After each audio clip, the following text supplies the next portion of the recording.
Hey, Curtis, how you doing? Good. Do you always bring yourself onto shows with a little drum roll? No, but I'm going to. That is, I Yes, had to. Last show I recorded was on Skype though, so I'm gonna have to make sure I have like a little soundboard for myself. It's, I guess, I, the li- next purchase. I like it. It builds anticipation. Like it's not just Curtis, it's Curtis, and I it could helps clap for with your myself after too. Okay. and you get extra bonus for showing up to the interview today in your swim goggles and snorkel equipment. I'm wearing my halo just especially for the occasion. Um, So, Curtis, I've had you on my podcast before. I had you on with Angie Meeker, um, and I know you through. Want to let folks know how I met you. Uh, that's sorry, I just derailed myself. I'm in your or we're in a mastermind together, and have been for a couple of years now. And but before that, we had interacted online and Twitter, and you had made yourself available. I can't remember now what I even had questions about, but you're like, ping me on Skype if you have, if you need more help or whatever. And so you were always, from the get-go, just sort of this helpful guy out there, a really smart WordPress guy. But for folks that haven't had a chance to meet you either in person or online, give me the Curtis McHale elevator pitch. Okay. I do two things, but they all go back to one thing, which is my why at business. I am in business to help people run successful businesses so that they can live the life they want to live, and that That's shows so. itself because I coach freelancers, right? Help them run better businesses, and then with sites that I build for clients, I help them have efficient sites that deploy well, that convert well, so they can live the life they want to live. That's so succinct. I mean, I wasn't expecting a literal elevator pitch, but that was amazing. Okay, so let's back up a little bit, and I mean, this isn't what you've always been doing. So can you kind of share what some of your own from where you started into your own growth and journey to end up where you are right now? So, well, in 1980, I was born. Is that how far back you wanted to go, or? A little more elevator-ish. I mean, let's. Well, I went into business for myself about 6 years ago now, 5 years ago now. Now I went into full-time work for myself. I've been working on the side. Um, that's when I went full-time. In that time, I did a brief stint at 10up, which was not a good fit for me. So we decided it was mutually beneficial to leave. Is the shortest version of it, because I probably was a bad employee, and I didn't enjoy it, which is again just a bad fit. And then I actually started running a business after that. Before that, I ran a hobby that mostly paid the bills, and then I started actually running a business. And so since that time, I more than doubled my income since that time, mostly in the last 3-4 years. Now, when you say that you were running a hobby, explain what you mean by running a hobby versus a business. So most freelancers who say they're struggling and they're trying to make ends meet are really actually running a hobby. They're not running a business. So they're not like they don't have a good process for just actually following up with the clients and vetting clients, and they don't know how to write estimates really yet, and they just kind of wing everything like they would at something they dabble in and have a hobby in. But they call it a business. That's not actually what it is. So that's why I say most people just run a hobby. And it's part of what you're doing in your why statement, which I want to get into how you came up with that why statement in a little bit. But do you help other hobbyists get to being a business owner? Wow, that wasn't a leading question that you knew the answer to at all, was it? Yes, I do. Yeah, so I will be opening up paid masterminds later this year, probably around June is my plan. Although I have almost enough people interested that I would be willing to start one now. So I probably need 2 more people, and that would allow a couple people to drop out and still have one that would be worth my time as well. Okay, So so if you are interested, you can send me an email and I'll put you on the list. And I need about two, maybe 3 more people before I put it out and ask people to commit with actual money. Other than that, then they'll be starting in June. And where can people drop you that message? At curtismchale.ca under my contact form. Not at curtismchale.com? You can go there, but it will send you .ca. Yeah, I figured that out. Sorry, I just wanted to refuse the fact that you were Canadian and try to give you a .com extension. I am Canadian. Blood like maple syrup. Oh yeah. So I know you've got you do a ton of blogging over at curtismchale.ca, and then of course you have your agency site over at SFN Design. But is the only way that someone that you're helping folks from that kind of hobby to business owner journey, is that only via Mastermind, or are you writing content that's specific to that audience? Or No, I write a lot of content on my site that's specific around having a process and running a profitable business. A while ago, I wrote, it'll be up in 2 years in August. I wrote a book called Don't Be an Idiot, Run a Viable Business, which talked about a lot of the foundational stuff. And then over this year, so next month, I'll be releasing another product all around the initial email client and a bit on client vetting, but the initial emails and email templates you can use to vet clients and respond to like, no, I don't do RFPs, or I even blogged, as we're recording this today, pre-recording this, I just blogged about, here's the when you get odd responses from clients for your emails, this is how I would respond to them. Oh yeah, we're going to have some fun with that later. So what was and I don't mean to harp on this point, but from the hobbyist to the business owner, like what was there a particular aha moment, or you're like, what the heck am I doing, or was it that that 10-up experience that kind of set you in a different mindset, or? I think I started, so I've always been a big reader, but I was focusing mostly on fiction stuff at the time, and then I started really reading about how to run a good business, and now, so as we record this in February of 2015, I put a date on it, Carrie. Oh, it's all right. So this is a low month of reading for me, and I still read 5 books, 2 of which are fictions, but it's 3 business books I read this month, and I'm most of the way through another one already. So probably will not finish it in the next 3 days, but still. And so just learning how to do that, listening to podcasts around how to do that. Before that point, I listened to a lot of like just tech podcasts like Mac Break Weekly, which are interesting news-wise, but they're not really useful for running a business. And so I started focusing on, now I listen to predominantly like business-focused shows or sales or something like that are going to help my business. All right. So yeah, you must have taken a speed reading class or something, because I cannot digest books that quickly. I have always loved reading. It was a big thing even in my family to read a lot since I was a little kid. So we read a lot. My wife reads not quite as much as I do, but she still reads, say, 2-3 books a month.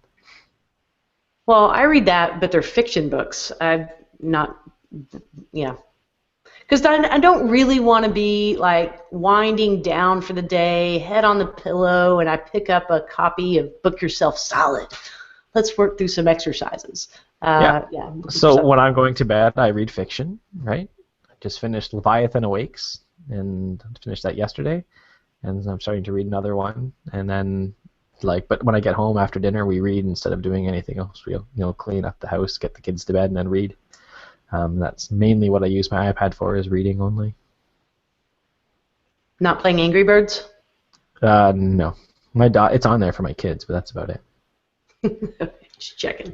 Well, I just like for you to read the book, and then I wait till you post your review, and then I go back and get the Reader's Digest version. So thank you for that. You're welcome. One of the things that I've always admired about you, and I'm hoping that you can share with the audience and impart some of your tips and tricks, but you're incredibly disciplined, and you have a very systematized approach to your business and really your personal life as well. And it's certainly there's a level of organization, but but you manage to do it with your personality in a way that it's just Curtis. I call it the Curtis. But I would love to walk through some of your kind kind of the tools that you have in place, maybe the actual software tools you use to help you stay organized, like Todoist and so forth, and then how do you manage this work-life balance? I know you just had a second baby recently. We've chatted before in Mastermind about the relationship you have with your wife and how really you consider her an owner in your business as well, so that she's in tune with everything that you're doing and vice versa. But let's start with just can you walk me through a Monday morning with Curtis McHale? Alarm clock goes off. Alarm clock goes off on Monday morning between 6 and 6:30, depending on how I feel the night before. Get the kids out the door, and I get to the office by around 8 or 8:30 in the morning, and the first thing I do is write for an hour. I don't book any calls on Monday mornings at all, ever. I have one call slot at 1 o'clock in the afternoon, and that is it. And if it does not match with your time, that is not my problem. And you're writing blog posts or just... Yep. Okay. No, writing blog posts for my main site, I guess, curtismchale.ca. I write 5 days a week there, 4 days a week there, and I have a podcast called The Smart Business Show, which goes on Fridays. It's also the same content on my YouTube channel, so you could follow it whichever way is your preference. So I'll Way be to writing steal through my that. thunder, because I was going to announce that later in the show. But I had a podcast? Yeah. Oh, Carry on. Well, thanks for your permission, Carrie. And then I work, right? I just stay focused on work. So I have right here, it's my notebook, and you can see there's some writing on it, and that's some writing at the end of the day about how the day went, or even, so I sat down this morning and wrote about how my 4-year-old is having some behavior challenges lately. That was the first thing I wrote about, but the top 2 to 3 lines on it are the big things for the day. And so here it says launch one site for a client, and then the other one is finish the front end for a second client. And as long as I do those 2 things in a day, my day has been a success. And I have those for pretty much every day. And I usually even write on the weekends. I often even write in there anyways, just how the day went on Saturday. And that ends up in Evernote so that I have a long-term storage of it. But that's how it goes. And I use the Dash Plus system to kind of mark those off, which is by Patrick Rohn. If you search Dash Plus, you'll find it. So you make everything's aligned to start with, and if I finish it, I put a plus. If I had to defer it, because whatever came up, then I put a circle on it, so I know it's deferred, and then I can look at it all later. Most days, it is a rare day when I don't get all 3 things done. So today I knew I just had lunch with a friend, and I had this podcast, so let me put 2 down for today. And when did you set those sort of weekly goals that are now broken down into daily goals? Is that something you do on a Every Friday. Okay. Every Friday I do so what is known, I guess, as the Getting Things Done weekly review. And I have found that even if I put 2 hours into that weekly review, the weeks I don't, I lose 5 hours in a week to unproductive time. So on Friday I go through, usually I'm sitting at Starbucks and have my iPad beside me with Todoist open and my Mac in front of me with Todoist open, and I'm going through with their 7-day view, and I go through every project and I sort things into the week and give them priorities, and then I only put 1 top priority thing, 1 second, and 1 third priority, and that's it. And then I just reorganize as the weeks go. And then I make sure I have time for it too. So like I said, I only do on Mondays I only do 1 call that's only for a current client, a project I'm currently working on at 1 p.m. That is the only time available. Tuesday mornings are all client calls, 9, 10, 11. That's it. If there's a new client and you do not fit in that time, I'm sorry, then you're going to have to find someone else to work with, because those are the times I do calls. Even just had one where they said, I can't do those, and I just wrote back, I'm really sorry. Those are the times I do calls. It's for productivity reasons. I don't do calls any other time. But it's a big name. It's like, but it's like it's a $20,000 to $30,000 project. And I wrote back, I'm like, that's fine. This is still when I do calls, because that's when I do calls. And only other call times I have are Thursday morning at 9 or Thursday at 1 p.m. for current clients only. That's it. And you use Calendly to let people schedule those? Yep. I just give it to them and say, hey, book a time that it works for you. And sometimes you're like, it doesn't work for 3 weeks, but I want to get it done sooner. Well, you should probably find someone else then. So I love that you are apologetically or unapologetically firm with your boundaries. I admire that, and I have the best intentions, but I'm also a people pleaser, and so it's very hard for me to maintain those firm boundaries on things, even when I think it's even, but it's just setting policies, right? So even setting the policy like I don't buy extended warranties. It's a policy. So when they say, do you want an extended warranty? My default answer is nope, I don't buy those. They say, I'd like a call another time. Nope, this is when my calls are. So it's a default. Like my default answer is nope, this is when I do things. There has been the odd, like I do make exceptions occasionally, but I don't remember one recently. And I plan things out the week in advance. I actually plan my whole year out. There's a 6 foot by 3 foot calendar above my head that plans out every month. I have the first 6 months of my year planned and the big goals for the months. And then if I accomplish those goals, which are outside of client work, no client work is up there at all. Outside of client work, if I accomplish those goals, my month was a success. okay. I know I'm going to follow this trail a little bit before we continue on, but you mentioned every once in a while you make an exception. But do you find, like, where is your willingness to bend from these boundaries? And have you ever thought after the fact, man, I wish I had have bent and took that opportunity with a client? But I should have bent? No, Mm-hmm. I don't ever, Okay. like lost opportunity? Meh, whatever. You never know. Like maybe they went on and made $1 million and I could have been the developer did that, but what would I have had to give up for it? It is good and sometimes bad that I don't really regret almost anything ever. There's just no point in worrying about it, so I don't worry about that. I do feel bad for bending sometimes. The one that I still do sometimes is my phone rings and I pick it up and answer it, which is dumb. You think I shouldn't, or I should. Just of course you answer your phone, but the amount of time like I waste on. I had one when I was at home a couple Wednesdays ago, because I usually stay home on Wednesdays, drop my daughter off at school, work in the morning from the house, and while she's at school, and then she colors in my office at the table, and then I work elsewhere. But anyway, this lady called and she said, "Oh, I hear you're the expert on this," and she like killed a whole bunch of my time. She said, "Well, how much is it going to cost?" And I said, "Well, your budget needs to be around $5,000 to even start looking at this." And she said, "No, that's way too expensive. There's no way. She's like, you got to do it less than that." And I just said, "No. Maybe I'm not the right fit for you," but I killed like probably 30 minutes telling her, no, I'm not the right fit for you, and I should have just never picked up the phone to begin with and stuck to my email templates that explain all of this up front, which do a very good job of weeding out the clients that are not a good fit. Well, I'm getting out of order on my questions, but I really kind of want to follow this train of thought.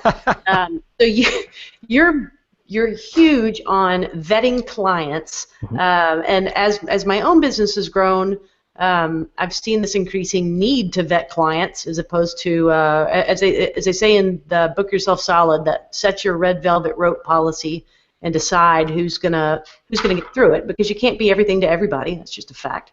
But you have some systems in place that help you determine from the get-go whether or not someone is a good fit. So before we get to those systems, I want to ask, I want to know what your fit is, but ultimately your fit's going to be different from my fit. So I'm curious how, and I know this is a leading question once again, but how did you how did you define what your ideal client was, and sort of set that? So like you said, I'm not ever going to say yes to a extended warranty. How did you just sort of become or define your default ideal client? Well, it took a few times of going through Book Yourself Solid, which you've already mentioned, and then even realizing the clients that I really enjoyed working with. And for me, it's what I call a 10 times client. So I work with a women's organization, and they help women have better marriages, and when they can have a better marriage, it affects their husband, their children, their friends, their family, just as life is good. And so me helping them make one extra sale, getting one more person into their course, doesn't just affect the one person, it affects like everybody around them at the same time. And looking for that in my clients is a big thing, and I have turned down otherwise technically interesting and lucrative projects that just don't even hit that, because I'm like, it's not bad what you're doing, it's just not, it's not reaching as far as I would like to reach with my work, and that allows me to affect the most people as well. It's one of the things. I also want people that have a good budget, so you can pick, what's the triangle? Like price, a good price or speed or something, right? The three things you can choose in a project, and I want clients that are picking like they want a good project, and if it's fast, they're going to be willing to pay a high price for it because you can only pick 2 of the 3 points in that triangle, right? Mm-hmm. So that's what I look for. Clients that are continually saying, "Oh no, it's only going to take you an hour." Like that doesn't necessarily matter. It's what value is provided. So even I did one on the weekend where it literally took me an hour to do this job, and it was $1,000. But the value provided means he doesn't have to edit manually everything for all of his customers anymore. So the fact that it took me an hour is really inconsequential because it saves him, over the course of a year, it's going to save him many thousands of dollars. Like, yeah, probably $20,000 to $30,000 for 40 minutes, about 40 minutes of work. Did he know that it only took you 40 minutes? No. Why does it matter? How long it takes doesn't matter, right? When you look at it, we said it's, you're going to say it costs you, say, $40,000 to do all these edits over the year. I'm going to charge you $1,000 to do the work. And I knew it was mostly install a plugin and make some template changes so that it called the plugin properly, and that was it. And I knew what it was going to take, and I priced it, and that's it. It doesn't matter. Right? When he looked at it, the client should be judging it just based on value. Is this valuable to me? At this cost, will I recoup or will I get an ROI on it? If not, then I shouldn't do it. If I will, then yes. And the time is irrelevant. So it was worth it to him. Yep. Is the bottom line. And for you guys listening out there, there's another fellow that Curtis and I know and love. His name is Kirk Bowman, and he has a podcast called Art of Value where he really kind of deep dives into various issues around value-based pricing. So do check that out if you kind of want to go more into that. Okay, so you defined this ideal client by working through Book Yourself Solid a couple of times. Well, 4 times I read it, 2 times I did the work, 3 times I did the work. So those are the times I really defined it. So if you're going to get into that book, do the work. It's absolutely worth it. But yes, is it a lot of work, Carrie? It is. You know what? I'm a BYS dropout. BIS dropout. I really struggled. Thank you. I started out with the audio version, and I would when I was running or out exercising, mowing the lawn, whatever, I would listen to it, and it was really great content to seek in. But he'd at the end of a chapter, he'd say, "Okay, now you go off, do your exercises, and I'll see you in the next chapter," sort of thing. Well, I was out in the middle of a park somewhere. I wasn't and I didn't have the book, so it wasn't practical to do the exercises that way. So then I went and actually bought the book, and that was easier, more tangible way to tackle those. But I got hung up. I felt like when that the book made a logical linear progression, and that when I couldn't answer the second question, that it was tough to go on to the third question because the third built on your answers from the second. So anyways, it's still on my list. I do believe. I mean, I got value out of even the parts that I did complete. But wow, we're talking about me. I'm not talking about me, Curtis. I'm here to talk about you. So you got me derailed. It's because you're wearing that crown on your head. It's hard for me to concentrate. Okay, so you've got this sort of baseline. Wow. If you're hearing the audio version of this and not watching the video, we've got some Google effects happening right now, and Curtis is currently morphed into a puppy dog. So it's hard to take you seriously, but I'm I'm going to try. So how do you determine when somebody comes in off your contact form or sends you an email or hears about you and sends you a tweet or whatnot, how do you filter that against who your ideal client is and make a yes or no determination? And the first thing I do is send them my initial email template, which has 7 questions as stock questions, which revolve around basically, why are we doing this now? Why is it the most important thing to do? What else could we be doing that is important? Why aren't we doing those things instead? And then what's your timeline and what's your budget? And I require all of those answered in some fashion. Now, some clients say, I don't know what the budget is. And so, which I often reply to, I'll say, well, what type of return on investment are we looking at dollar-wise? And what's, say 10 to 20% of that? And that's the budget. And sometimes I'll come back and like, oh, I expect to make like $5,000 off this in the next, year. And I'm like, well, it's not worth doing, at least not worth me doing at $500 typically for that.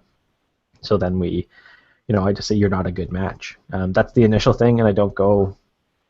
Again, I've had lots of clients say I'm not answering those until we get on the phone. I say don't get on the phone until we're answered. Like, well, I'm sorry, I'm not going to answer them unless we're on the phone. Well, then maybe we're not the right fit.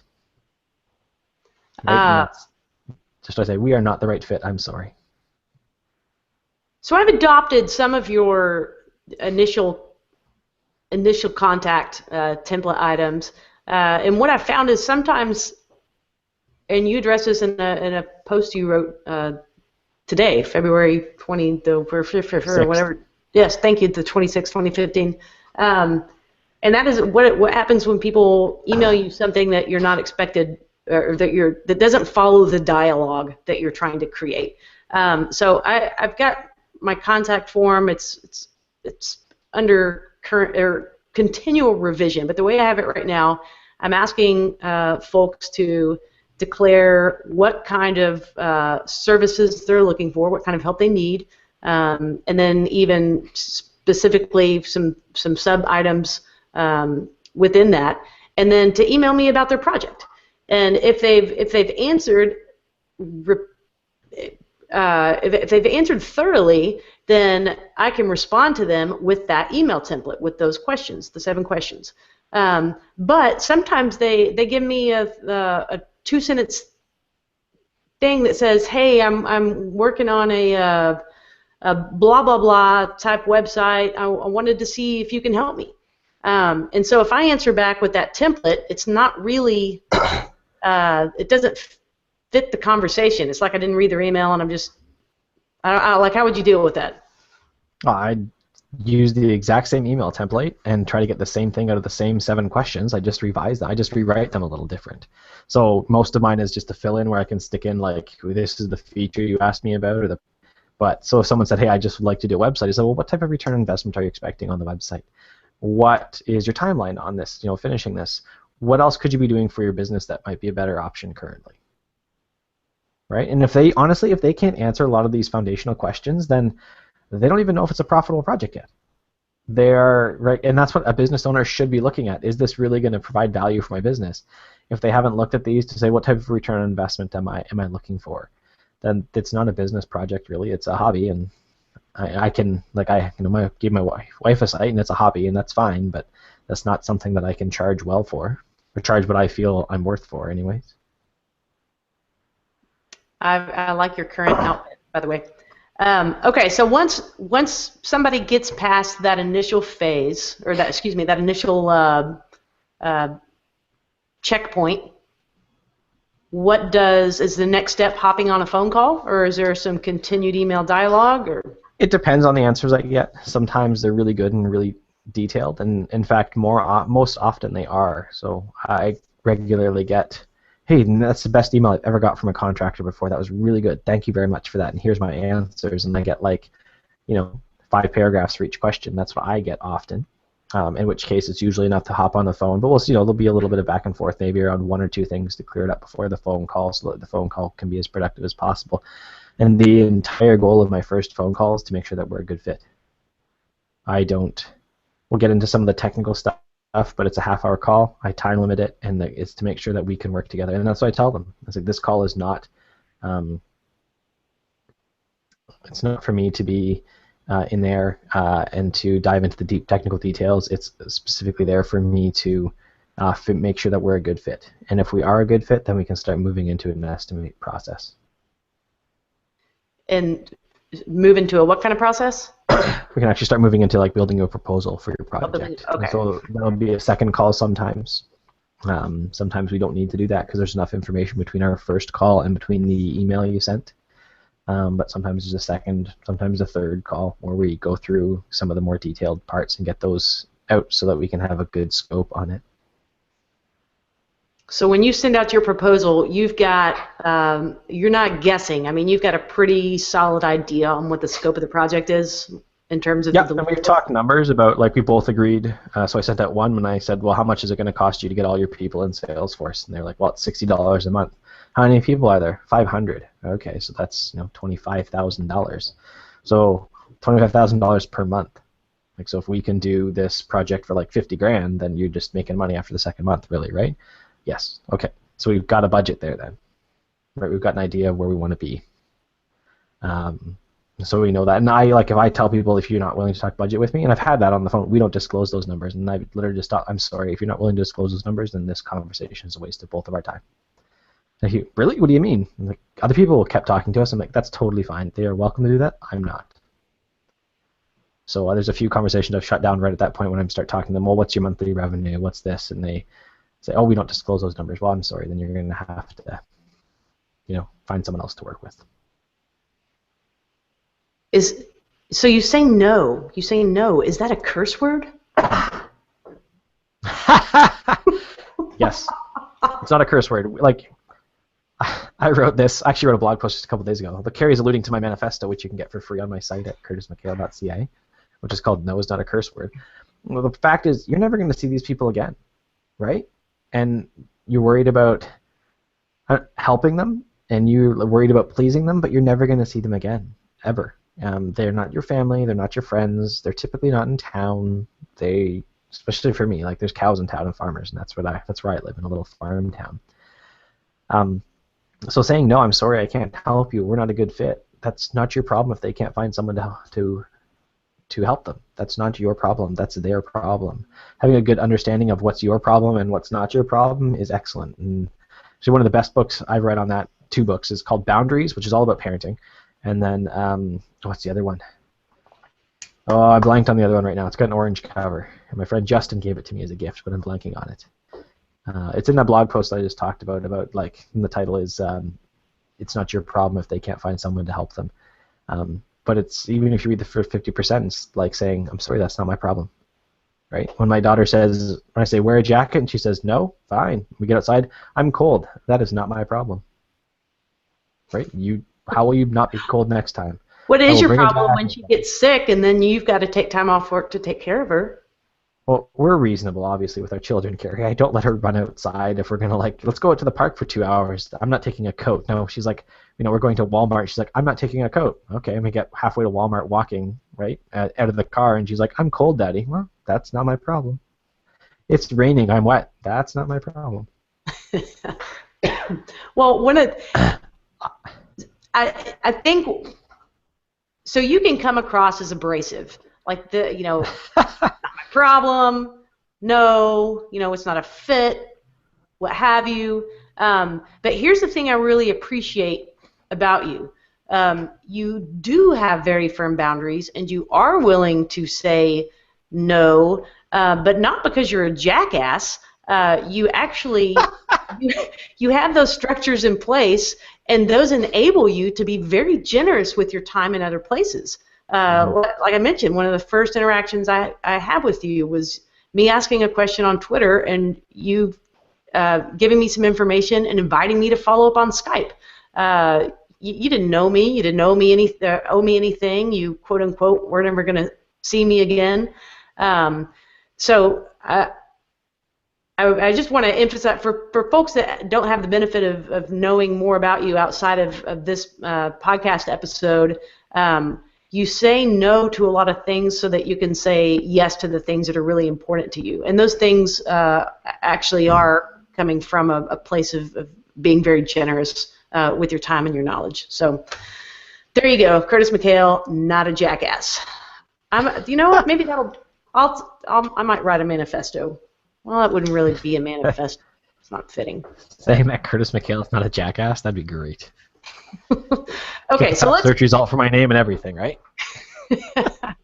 Well, getting back in the line. So we've got a proposal. Client says yes. Where to go? How do you structure those? What's your average or your kind of general workflow that a project will follow from that point on? Well, first off, nothing goes on my schedule until I have a contract and a deposit. If you have a timeline that you want to hit, I'll tell you, here's my next available week currently, and after that, it's not my problem if you can't get me the deposit and contract in time. And I fill up. And I only put, even for current clients, I only put the next project on once it's been paid. Because it's the only thing that actually tells me you're truly invested, right? So even selling products, when I put up some products, people are like, yeah, I'll totally get that, and then you sell it and nobody buys, like literally nobody. And so getting people to put their money down is a big thing. And then after that, I currently use Red Booth. I'm trialing Asana a bit. I was using Todoist for a little while with clients, but it just didn't have some of the features we ended up needing. So I'm using that for personal stuff and not for client projects. But Red Booth, I think, is probably my favorite still so far for client projects. And then I send them an email every Monday and every Friday. And Fridays is this is what happened this week. Here's any problems. Here's how we plan to do next week. And Mondays is, hey, this is what I basically told you you're going to do Friday. I told you you're going to do this week. This is what we're going to do this week. And if you didn't book your call, here's a way to book your call. And that is it. Every week they get at least 2 emails and 1 call. Do people like working with you, Curtis? That sounds like a loaded question. I would like to say yes. I don't know, Carrie. The way you're asking that sounds. Well, I'm asking, and you even kind of alluded to this earlier, but you sent back that initial email with your 7 questions, and you had somebody write back and say, "Wow, I really appreciate this." Those are not the sort of questions that other developers or consultants ask me. So I guess where I'm getting at is, even though you have you have a very defined way of doing things, and you ask your clients to adhere to that, do they appreciate that systematized, organized approach to getting things done?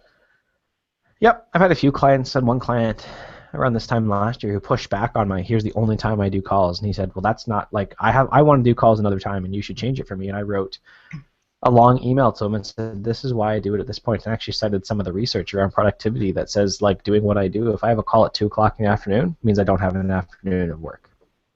Right? Doing it at 1 and then having an afternoon free to work is different than doing it in kind of the middle of your afternoon at 2 or 3. And I sent that all back, and he wrote back, I never thought of any of that. That's totally right, and I want you to do good work for me. I will make those times work.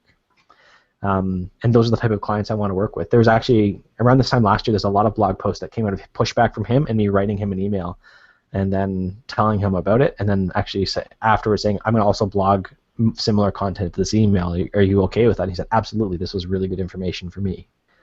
And yeah, I have lots of clients who, again, they've worked with people who run a hobby, right? So they don't get emails, and they're like, my developer just disappears for weeks, and I finally email, and they're like, oh yeah, I'm kind of working on stuff. And I think that if your client asks you for a status update, you probably failed, because they were like basically like, I don't know where they went, what on earth is happening?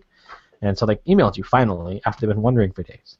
So I update them regularly.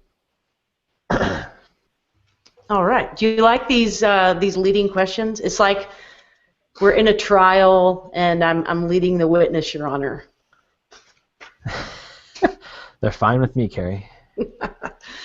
I'll see your snorkel mask and raise you a set of devil ears or devil horns. I guess I don't know if he has ears or not. Okay, so let's talk a little bit about. You mentioned your manifesto. No is not a curse word, and then you also mentioned your podcast, the Smart Business Show. And will that podcast go on indefinitely, or is that just meant to sort of get this manifesto to be another entry point for folks to read your book, or what? That's indefinite. I've been doing it as a Friday YouTube video for months now, and I am essentially doing the same content. Again, I'm just rendering it out for audio feed as well for podcast listeners. It's on Stitcher as well as iTunes and wherever else the places populate off that. I have no plans to stop it. I've got the first 10 episodes in the bank already. I've already got them set up 5 weeks out from now. It's already all set up, and the feeds are all ready to go, and files are uploaded. So it's there. It's rolling. Okay. And when you say you already have Nice. those episodes in the bank, do you have are those queued in any sort of automated way, or are you just reminding yourself, hey, each Friday go upload? No, so part of my every Friday routine is to get the next week of blog post set up. And so for right now, like I think this Friday I'll be getting blog posts from March 16th, maybe March 23rd. Like I'll be getting putting all the blog posts up on for the week of March 23rd. So I'm usually 3 weeks out on blog post content, and then the podcasts. I spent some time a little while ago and just spent an hour and got them all ready, and so they're up to like April 24th. I'm looking up because I'm looking at a big calendar for the dates. So they're already set up for Friday, and I really just use the WordPress dashboard and set them as scheduled. And then YouTube also I can schedule and publish something in the future. So it's all the videos are up on YouTube already, and they're just scheduled, ready to go. Automation for the win. And to be clear, you're scheduling posts that you've already written. You're not. Yep. Right. Okay. Yep. I write in Scrivener. I've already done all the 4 posts I need for that other week, and so when I'm putting them up, I'm doing a final read, getting the image for them, and then putting in any other little tidbits or, like, say, content I want to tweet out of them.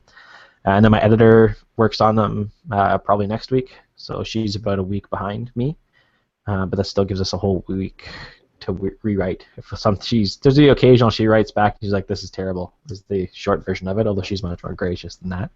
And we rewrite the whole thing from scratch. So you have an editor? I do. Her name is Diane Kraus. She's excellent. Is she just on a freelance basis for you? Yep. Yeah. Okay. She is my contract editor since like December, I think, something like that. So I probably need one of those. I misspell a lot of words.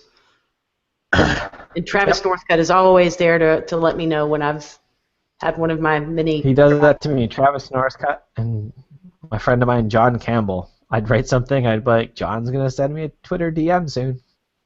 So not many in a long time. Did you say Twitter Beyonce? DM, direct message. Oh. I was like, what is Twitter Beyonce? I'm kind of curious about this. What is it? Is that something you have in Texas along with your steak trees? I don't know. We do have steak trees. That's where I get my fresh meat most nights for dinner. Just go out there and pluck a good-looking. Did you hear that? Sorry, my dog was yawning. Yes. It's been a big day of napping for dogs in the house. And by yawning, okay. you mean your dog was farting, right? And you're going to have to call the ambulance soon? Oh, let's go into. I'm going to do some quick questions, quick answers round, and I didn't warn you about this ahead of time, so it's just going to be off the cuff. And even if you have multiple, no, I'm not going to give you rules. Okay, so best business book of all time for you? Probably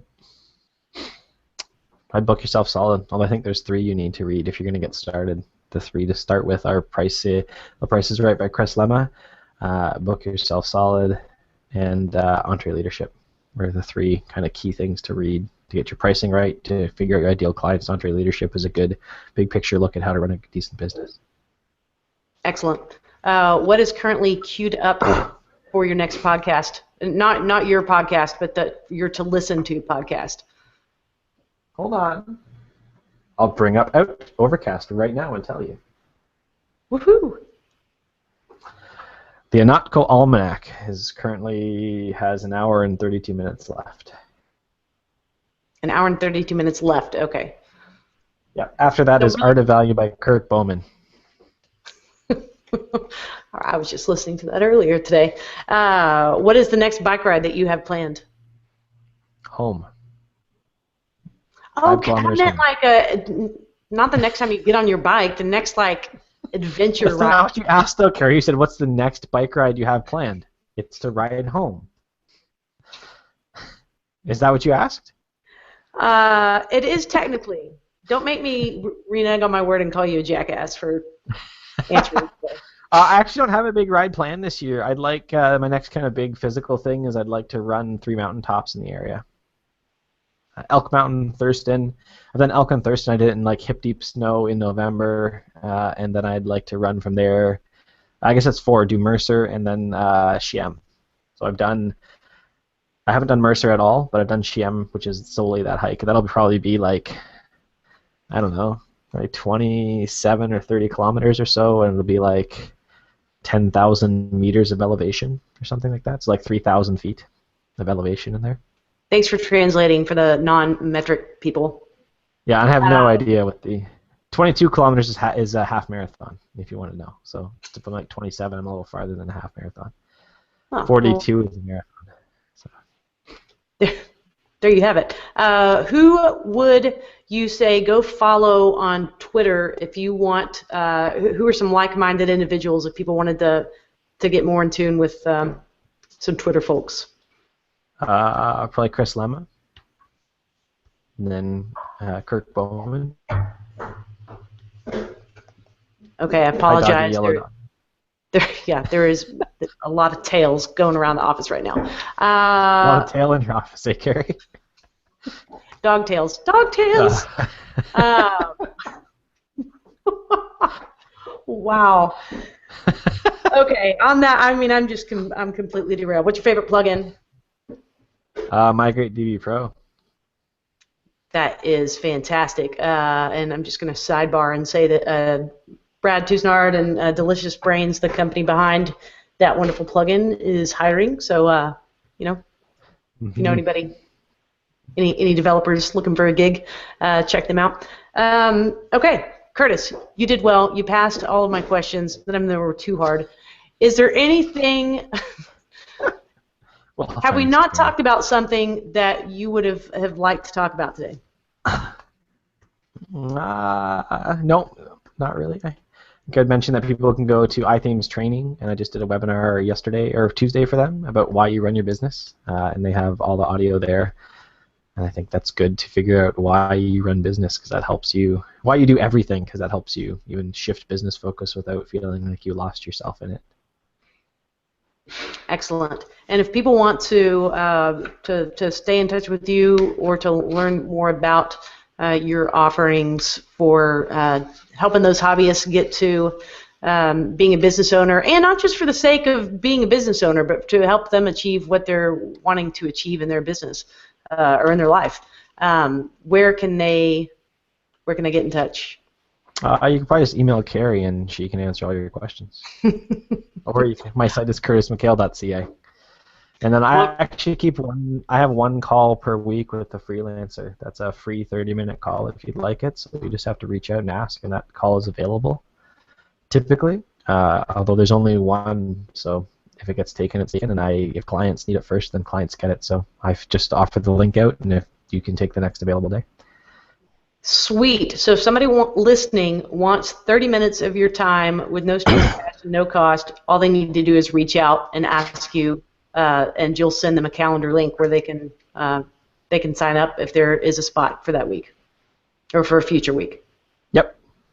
That's awesome. Yep. I think I only give it 2 weeks. So if it's not available like in the next 2 weeks, then you just have to email and ask it yourself. And is that something you do for everybody, or the right answer here is that's just something you made special for people listening to this podcast? It's just something I do for Carrie Dills only, actually. So the rest of you, I'm going to say no when you email. Yes!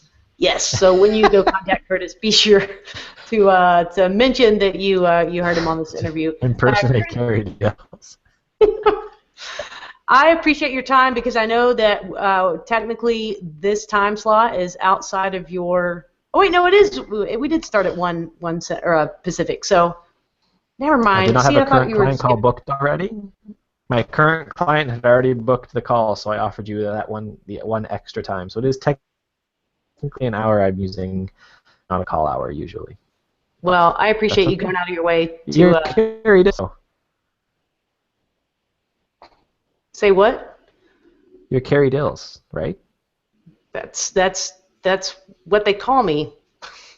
I don't even, yeah, I don't have So anything clever to say. But seriously, you are someone in the, both professionally and personally that I look up to, and I appreciate you taking time to share with my audience some of the things that have helped you in your journey and some of the systems that you've put in place to make your business a little bit more successful. So, Curtis, until the next time, appreciate you, and I'll talk to you soon. ciao, ciao. Bye.